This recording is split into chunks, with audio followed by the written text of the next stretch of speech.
Готов ли ты отвечать за свои слова? Нет. Вот ты в интервью... Нет. Ну, вот, Я план, что ли? Я столько говорил. Я пусть отвечать, блядь. Смотри. Калі адбудзецца справядлівасць, суд, калі мяне будуць судзіць за мае відэа. Не магу, давайте уже. Дэпартуйте мяне ў Беларусь. Я не хочу где-то як бы канал нейкі весці. Я ў турме хочу сядзець, як любы нармальны чалавек. Прывітанне, мае шаноўныя маргінезікі. Вітаю ўсіх, хто ўжо паспеў далучыцца да нашага традыцыйнага... Стоп, гэта не прамая трансляцыя. І навошта я наогул записываю асобнае відэа, а не падрубаю стрым? І куды я знік з публічнай прасторы на некалькі дзён? Уся справа ў тым, што адзін шырока вядомы ў вузкіх колах журналіст Алексей Карпека Кунігас. Роман Кунігас. вырашыў паскардзіцца на мяне па месцы вучобы за словы ў інтэрнэце, абвінавачваючы мяне ў слюры, мобінгу, траўлі і іншых праступках, значэнне которых мне, шчыра кажучы, прыйшлося гугліць, каб зразумець сутнасць прэтэнзіяў. Больш за тое, мне ўмяняюць прадстаўленне пляцоўкі для публічнага даносу на безабаронную жанчыну ў Беларусе. Сённяшняя размова будзе не толькі пра мой канфлікт з Алексеем Карпекай, але таксама закране такія важныя тэмы, як апазіцыйная тусовачка, інтэрнэт-культура і свабода слова. Аднак, давайте аб усім па парадку.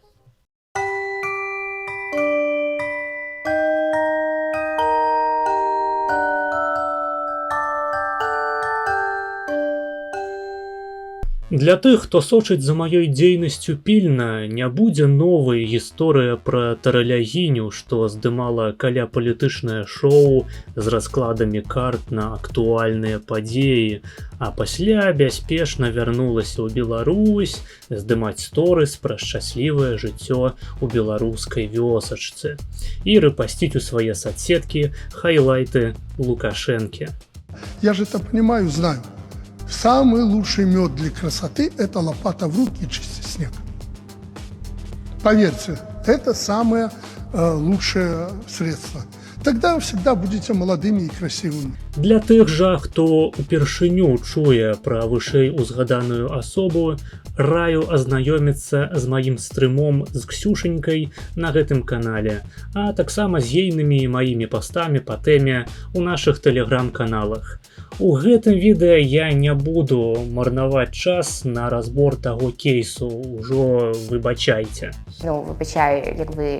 Пылка і горача на інфармацыю, прадстаўленую Ксюшенькай, адрэагаваў журналіст медыа-жабы і бюро медыа Алексей Карпека. У сваіх допісах Алексей абражае Ксюшеньку і Пятрухіна, радуецца смерці маці Ксюшенькі і жадае онай Пятрухіну ва ўсіх падрабязнасцях. Вынікам эксцэнтрычных зваротаў Карпекі зрабілася заява ад прадстаўніцы незалежнай амбасады Беларусі на Кіпры Алесі Пархоменка ў камітэт па этыцы Літувы, дзе зарэгістраванае бюро медыа. Са свайго боку я з самага пачатку, як на тэлеграм-канале, так і на стрыме, выказваўся супраць стварэння Карпеку праблем на працы падобнымі заявамі і адстойваў свабоду слова, нават калі яна тычыцца абразаў. То... Ну, гэта абсалютна нармальна, я лічу. Карпека выказваўся супраць Пятрухіна і Ксюшенькі не як журналіст. Ён жа не пісаў у сваіх медыа, там, на медыа-жабе якой-небудзь у бюро, што там Пятрухін, ідзі нахуй, жадаю табе інсульта, ці пра Ксюшеньку там, што добра, што яе маці своечасова памерла. Не, ён пісаў гэта са свайго асабістага аккаунту, выказваючы сваё асабістае меркаванне. І як бы вам гэта меркаванне не падабалася, я лічу, што Карпека мае абсалютнае права на яго. І, як мне падаецца, прымушаць чалавека выбачацца за ягоныя абразлівыя каментары ў соцсетках – гэта кадыраўшчына. То бок я, напрыклад, не уяўляю сабе сітуацыю, у якой я пасля абразу узяў, напісаў нейкую заяву ў камітэт па этыцы Польшчы ці яшчэ якой-небудзь іншай краіны. Я б яго проста ў адказ абразіў, і на гэтым мы былі роўныя абсалютна. І так гэта павінна працаваць, так працуе цывілізаванае грамадства. Я адразу вырашыў выказацца наконт гэтай падзеі, наконт гэтай заявы, таму што я хачу на карані адмежавацца ад любых падобных ініцыятываў, калі людзі намагаюцца мусарнуцца тым ці іншым чынам. Я лічу, што рэчы, якія адбываюцца ў інтэрнэце, паміж мікраблогерамі павінны заставацца ў інтэрнэце. Не стварайце, калі ласка, кейсаў, не звяртайце ўвагу дзяржаўных структураў на нашы мікра-інтэрнэт-супольнасці. Людзі проста ў пэўны момант пачнуць адзін на аднога катаць заявы і скаргі. Вось. Карацей, я адразу абмяжоўваюся ад усіх такога рода ініцыятыў і іх асуджаю катэгарычна.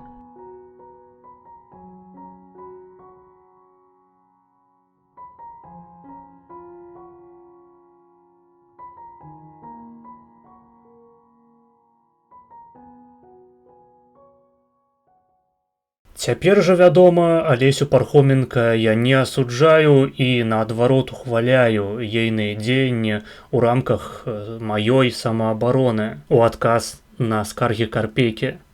Але, нягледзячы на маю падтрымку ў бок Карпейкі, той чамусьці вырашыў атакаваць мяне скаргамі ва ўніверсітэт, не забываючы пры гэтым пужаць мяне ў сваіх садсетках. Рабіў пры гэтым Карпека з сябе адначасова і ахвяру масавай траўлі з боку мяне, стрымера на 40 праглядаў, і магутнага дэміюрга, здольнага сапсаваць жыццё чалавеку скаргай на працу ці па месцы вучобы. Что подумает руководство польского университета, когда узнает, что их студент-белорус, стипендиат Калиновского, соучаствует в травле и оскорбляет политически преследуемого журналиста, у которого веер уголовок и экстремистских статусов за его деятельность? Вчера ты весело напеваешь на стриме Карпека и даешь площадку для травли человека из уязвимой группы, меня, политически преследуемого. А сегодня стучишься в личку с угрозами, что если я напишу в университет, то меня ждет зеркальный ответ. Ярослав, ты ему просто объясни, что если человек занимает позицию одной из сторон в каком-то конфликте, то снаряды начинают башить и по нему тоже. Я к парню без негатива, но он не понял, куда влез. А это карается. Но это ошибки молодости, все опыт. Но если Володя хочет обсудить условия своей безоговорочной капитуляции, пусть пишет. Передайте ему, что приходить в личку бычить не лучший старт для переговоров. Но я понимаю, парень молодой, горячий, моча в голову бьет фонтаном. Эй, маргинес, Володя, что думаешь, как отреагирует руководство твоего универа? Слюр, моббинг, соучастие в травле, оскорбление представителя уязвимой группы, меня, уголовки, экстремистские статусы, международный розыск, преследование из-за профессиональной деятельности. Я уже не ведаю, ці мне варта баяцца гэтага чалавека, ці наадварот перастаць пінаць безабароннага хлопца на сваіх стрымах на 40 праглядаў. Але словы тыпу «он не понял, куда влез» сапраўды прымушаюць задумацца. Але з іншага боку выбачацца таксама неясна за што канкрэтна, ці то за маю маладосць, ці энергічнасць, ці то за абразы, ці то за данос. Мабыць, ведаеце, за ўсё адразу, таму прабач мяне, містер Карпека, за тое, што я такі малады і неразумны. Спадзяюся, твоя мафія не прыедзе ламаць мне ногі за гэтае відэа. Ведь с тобой мой мусорок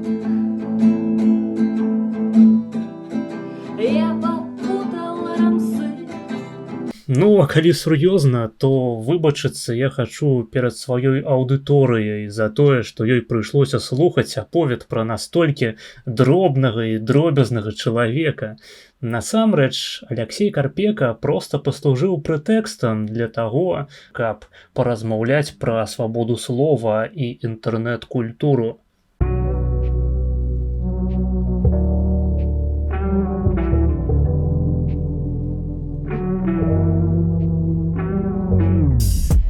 Тут нам з вамі трэба паразмаўляць наконт інтэрнэт-культуры.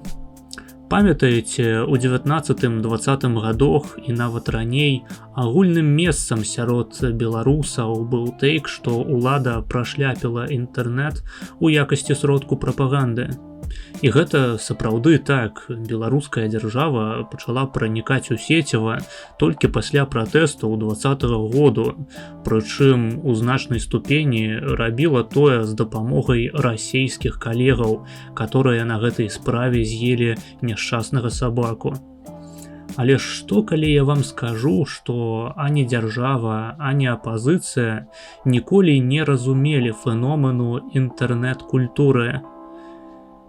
Калі інтэрнэт толькі пачынаў уваходзіць у нашу рэальнасць у 90-е і нулявыя, гэта была прастора неабмежаванай свабоды выказвання, да якой яшчэ не паспелі дацягнуцца рукі дзяржаўных чыноўнікаў, прагнучых зарэгуляваць інтэрнэт-пляцоўкі і іх асобных спікераў. Акрамя таго, у інтэрнэт тады выходзіла досыць невялікая група людзей, галоўным чынам прасунутыя ў тэхналогіях карыстальнікі і гікі. Адпаведна, інтэрнэт апынуўся прасторай для ўсяго кантэнту, што было не прынята паказваць па тэлебачанні або ў прэсе, усяго непаліткарэктнага. У такіх умовах абразы сталі не проста нормай жыцця шэраговага юзера, але менавіта што фішкай сеціва, ягонай непаўторнай адметнай рысай, тым паветрам свабоды, якім можна было надыхацца ў час досыць сур'ёзнага наступу дзяржавы на грамадзянскія вольнасці. У часы ранняга інтэрнэту нікому ў галаву не прыйшло б скардзіцца ў дзяржаўныя структуры на абразы ў сеціве. Па-першае, інтэрнэт тады яшчэ мала хто ўспрымаў сур'ёзна. Па-другое, гэта наадварот было б глебай для спаборніцтва. Прыдумаць у адказ такую абразу, каб яна не толькі зацямніла папярэдняе, а яшчэ і разляцелася ў выглядзе мемаў па ўсіх іміджбордах. А што з беларусамі? Беларусы! На кантрасце, увесь беларускамоўны інтэрнэт быў групай медыйных праектаў розных палітычных сілаў, якія стваралі кантэнт у фармаце тэлебачання, тады, калі самое тэлебачанне ўжо душылася ад цэнзуры і карэктнасці ў любой краіне свету. На змену яму прыходзіў свежы, моладзевы інтэрнэт, неабмежаваная свабода і магчымасці. Беларускі інтэрнэт не прывабліваў народ не таму, што попыту на яго не існавала, ці таму, што дзяржава забараняла ўсё беларускае. Справа ў тым, што людзей адштурхоўваў пах нафталіну і спроба навязаць грамадству стэрыльны тэлевізійны фармат, дзе вам распавядуць пра бясконцыя перамогі змагароў, якія не даюць ніякага профіту. Мёртвыя, у незалежнасці ад таго, зроблены ён прапагандыстамі на ТВ ці апазіцыянэрамі на Ютубе. Пустую нішу прарыўнога, няветлівага, абразлівага, свабоднага ў першую чаргу кантэнту хутка заняла расейская медыйка. І ўсё, чаго сабе не дазвалялі беларускія медыядзеячы, там можна было. Большасць з нас у выніку расла на расейскай і амерыканскай культурах, бо расейцы шмат капіявалі з захаду, сочачы за відэаблогерамі, палітактывістамі, стрымерамі, музыкамі, публіцыстамі і іншымі шоуменамі мы будавалі свой светапогляд, сваю сістэму каардынат. Расійскі інтэрнэт з абразамі і лаянкай быў і застаецца нашмат цікавейшым за беларускі, бо ён банальна ёсць забаўным і займальным. Ведаеце, з Карпекай тым жа самым мог бы атрымацца неблагі інтэрнэт-канфлікт у стылі 2010-х, калі б ён разумеў, што гэта такое. Але, відаць, або Карпека рос у сваёй інфармацыйнай бурбалцы, абапіраючыся на абсалютна іншую культуру, або, магчыма, у дзяцінстве працаваў старастай клясы і цяпер узгадвае свае старыя звычкі. Так ці іначай, скаргі з боку Карпекі я расцэньваю выключна як парушэнне інтэрнэт-этыкету і атаку на будучыню беларускай культуры.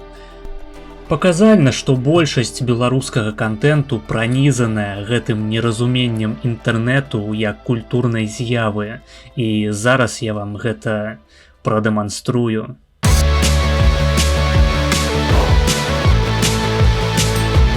Ясна, што Карпека ўжо запісаў мяне ў свой сшытак смерці, але што да калегаў, журналістаў і актывістаў? Абітаюць яны ў асобным чаце ў тэлеграме на прыкладна 700 чалавек, і называецца ён чат рэфарматараў. Вот знаешь, вот если разговор двух старых приятелей, ты подошел и слушаешь где-то середину, ну понятно, ничего не поймешь. Гэты чат немагчыма чытаць, калі вам менш за 25 год. Колькасць адсылак на неактуальныя крынжовыя мемы проста зашкальвае, а агульная атмасфера гутаркі робіць уражанне групы «Падслушана Мінск» у кантактіку, дзе бясконца хтосьці з кімсьці фліртуе, абмяркоўвае, хто каго снашаў і скардзіцца на жыццё. Дзеянні Карпекі, наколькі магу судзіць, прайшлі пад маўклівую згоду ўдзельнікаў чату. Не, ну, пісалі яны досыць шмат, але асуджэнне ў ягоны бок я так і не сустрэў, бо тусовачка бароніць выключна сваіх. А што там у твітары? Вось, напрыклад, Яўген Казарцаў піша пра мяне. Ну, и из так называемого нижнего интернета, то есть пародия на российского убер-маргинала, так как концепция нижнего интернета есть только в Рашке. Сам Казарцаў, вядома, не стане юзаць расійскія мемы. Ой. На гэты конт быў яшчэ адзін твіт. Раз ужо каторы дзень разгону пра стрым з факгубоб, то непопулярная, але базіраваная думка пра хастатаго стрыму. Маргінэс літаральна слізал усё з убер-маргіналу, нават прычоску. І выглядае пры гэтым як убер-маргінал выпрацоўніцтва а-ля Белвест. Думайце, абармот, падпісацца. Ну што вам сказаць, хлопцы, вашыя заўвагі вельмі арыгінальныя, і мая аўдыторыя была сляпая, не бачыла майго падабенства да маргінала або іншых тэрнетных персанажаў увесь год, што я стрымлю. Вы неверагодныя. Яшчэ Казарцаў аднекуль узяў, што я аматар ствараць па 10 хвейкаў, каб, не ведаю, сачыць за ягонай бурлівай дзейнасцю. Спадзяюся, крыніцы ў яго былі надзейныя. Знайшлося пара чалавек, паспрабаваўшых патлумачыць культуру стрымоў 40-гадоваму Карпеку, але той толькі носом павёў. Если бы он добавил, по моему мнению, это было бы оценочное суждение, а так это оскорбление.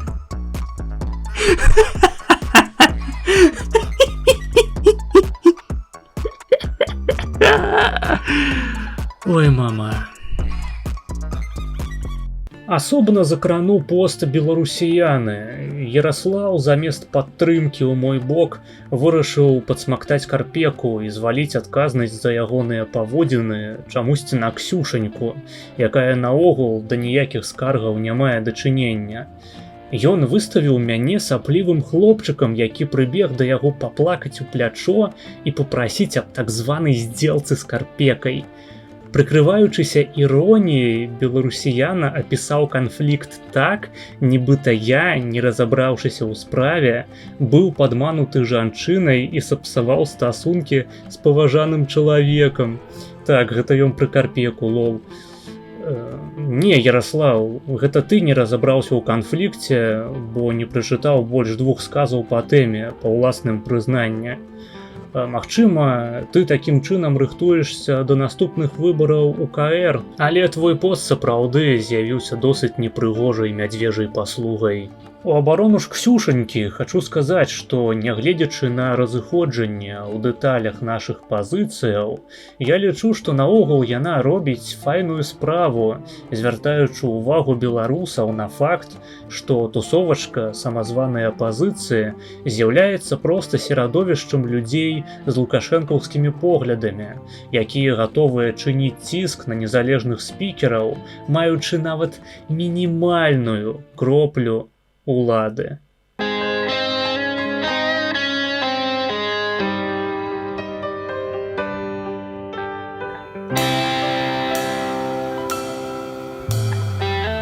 Чат рэфарматараў, Карпека, Таралягіня – гэта ўсё адна суполка, дзе чальцы, нюхаючы газы адзін аднога, робяць выгляд, што яны маюць хоць нейкае дачыненне ці зацікаўленасць у Беларусе. Пры гэтым гатовыя душыць любую, нават самую незаўважную думку, калі яна выходзіць за мяжу лініі партыі. Гэта людзі, няздольныя на канкурэнтную барацьбу ў інтэрнэце і таму карыстаюцца любой дзяржаўнай магчымасцю, каб задушыць гэтую канкурэнцыю. Яны працуюць супраць незалежнага меркавання і развіцця беларушчыны ў інтэрнэце. У заключэнні хачу заявіць, што буду запрашаць на свае этэры каго толькі захачу. Я незалежны стрымер і праводжу уласную палітыку па стрымах і госцях на іх. Наогул мне падаецца, што журналісты і палітыкі пачалі забываць, у чым заключаецца роля блогера. Яны настолькі моцна зварыліся ў сваёй лыжцы гарбаты, што ўспрымаюць нас у якасці падстаўкі для мікрафону, якая павінна абслугоўваць хацелкі і неапраўданыя амбіцыі палітычных прахадзімцаў. Мой канал палітызаваны, але гэта не значыць, што я займаюся палітыкай. Я ніякі не палітык і палітычных амбіцыяў не маю. Таму са сваёй аўдыторыяй я магу быць шчырым, у адрозненне ад шматлікіх лідараў меркаванняў. У гэтым мая перавага над бяззубымі праектамі па тыпу медыяжабы, якія нават па-расейску ніхто не гатовы глядзець. Звяртаючыся ж да творчых беларусаў, хачу сказаць: калі ласка, стварайце свае маленькія каналы на 100 чалавек, выпускайце свой аўтарскі контент, стварайце кам'юніці, шукайце людзей падобных поглядаў, што будуць здольныя вас падтрымаць сваімі данатамі. Прыходзьце на мае стрымы ў якасці гасцёў, калі патрабуеце пачатковага бусту. Толькі мы можам зрабіць беларускую культуру жывой, без нафталіну і штучнай ветлівасці. Грантавыя журналісты і актывісты вам не сябры. Ах так, Алексей Карпека афіцыйна занесены ў чорны спіс каналу. Нават калі ніякіх скаргаў ён не пісаў, пагрозаў такога роду мне дастаткова. З гэтага моманту ўсе згадкі слова, акрамя як у каментарах пад гэтым відэа, будуць выдаляцца з пагрозай бану. Каментары наконт нашага канфлікту гатовы даваць толькі на іншых пляцоўках у прамым этэры. І не таму, што я спужаўся ягоных пагрозаў ці прамога сутыкнення ў медыа. Проста я не хачу піярыць на сваіх пляцоўках асобу, што нават з фінансавай падтрымкай грантамі не здольныя выйсці на ахопы шырэйшыя за звычайнага стрімера-студэнта. Но больше никогда залуп из офиса Тихановской и все, что называет себя, на мой канал не приглашать. Дзякуй за прагляд гэтага відэа. Подписывайтеся на YouTube, на Twitch, на Kik. Подписывайтеся на мой канал у Телеграме, на мой Instagram. Долучайтеся да серверу у Дыскордзе. Можете падтрымаць мяне фінансава праз аднаразовыя данаты або праз падпіску на Патрыёне. Усім дзякуй за ўвагу. І да пабачэння на стрымах.